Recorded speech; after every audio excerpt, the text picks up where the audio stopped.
morning guys, kasabong Luzon Business Mindanao. Nandito man ako sa isa kaparte ng manok ko. Magpakain ko sa umaga na ito. Maulan na umaga ngayon dito sa amin. Kaya itong hawak ko ng manok, basang-basa ang buntot. Bago pala ko pagpatuloy ko, kasabong magpasalamat muna ko sa inyo, sa aking mga subscriber, lalo na sa iyo nagdagdag subscribe kayo sa channel ko. Thank you sa iyo at saka sa aking mga followers, aking mga viewers na nagsubaybay, nag-support kayo sa aking YouTube Kalya Kasabong TV.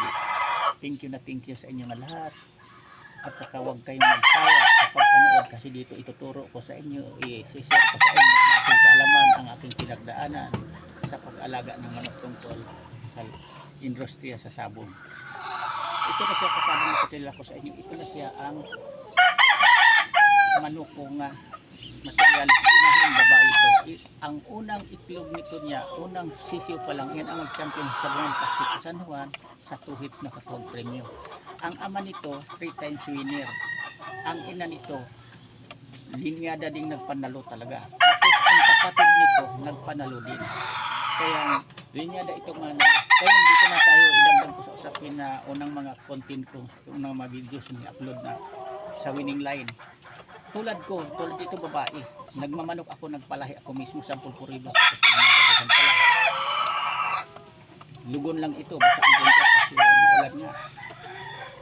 Tingnan nyo naman, kahit linyada ito nagpanalo, ang unang anak pa lang niya, kasi linyada siyang mananalo, nag-champion agad sa 2 hits, unang anak pa lang niya.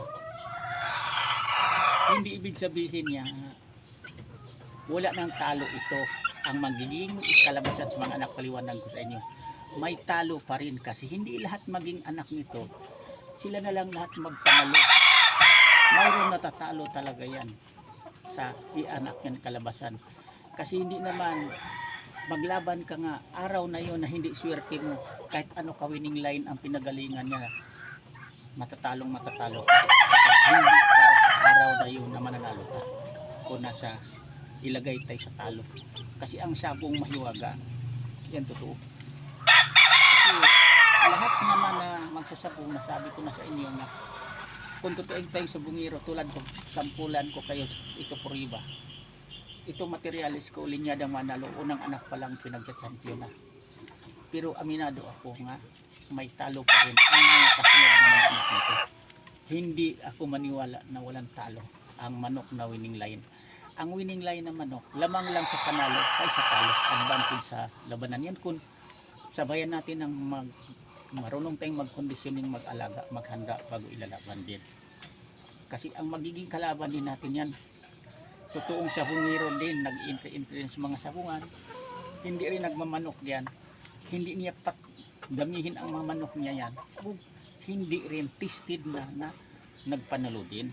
Ang kalaban sa manok natin na winning line, kapwa winning line din yan. Advantage lang ang winning line natin na manok kung kalaban natin kung half fight sa mga manok lang na mga tawag ito bili-bili lang, mahinang quality sa manok, mahinang klase lang, at saka tawag nito hindi linyadang manalo kasi tsamba lang ang panalo niyan. Pero yan ang sinasabi, ang tsamba, yan ang nakakasilat sa ating magmamanok, yan din ang nakasilat sa mga winning line na manok. Kahit ano ka quality, ano ka galing, imbis pa champion ka na, tinawag og nasisilat ka na tsambahan ang manok mo, hindi ka tuloy mag-champion dahil natsambahan ka lang sa mahinang klase ng manok. Kasi may tari na hiwaga ang sabong. Yan tandaan natin. Pero naka-advantage dito, kagandahan dito sa mga quality ng manok winning line kasi hindi tayo lugi sa ginagastos natin. Pag ilalaban natin, di tayo argabyado. Kasi ang manok natin, lahing manok, walito din. Pag mag-out tayo magbinta, sigurado din na mabili agad ang ating manok. Yan naka-advantage. Kaysa magmamanok tayo ng mahinang klase, mahina pa sa panalo, bukod mahina sa panalo, mahina din sa bintahan. Yan lang ang naka-advantage nito.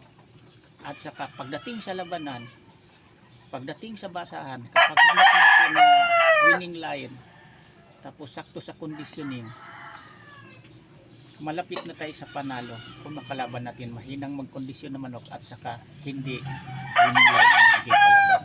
Kasi sa basahan, kapag ang manok winning line sakto sa kondisyon, talagang lumalaban yan hanggang huling hininga. Ipapanalo ang laban o kaya itabla niya ang laban. Yan ang totoo. Sana mayroon kayong matutunang mga baguhan pa lang. Sa umaga na ito ngayon, pinapaliwanag ko sa inyo sa Pulpuriba na ako, aminado ako, na ako nagpapalahi sa katagal ko nang naglaban-laban ng manok. Walang winning line na hindi tatalo. Kasi tandaan niyo, ang makalaban mo rin winning line. Lahat tayo nagngarap na manalo sa araw na yun. Pero sa dalawang maglaban naman, isa lang ang manalo yan. O kung hindi, magtabla. Yan lang.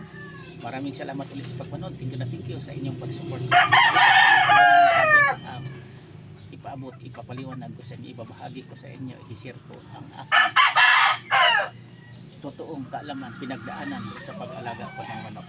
Para naman mayroon kayong pangdagdag sa kaalaman niyo sa pag-alaga din niyo ng mga manok niyo. Favorite na linyada na kulay. Nalaman sana kayo sa panalo kaysa talo tulad ng linyada sa mga manok. Yan lang, bye-bye.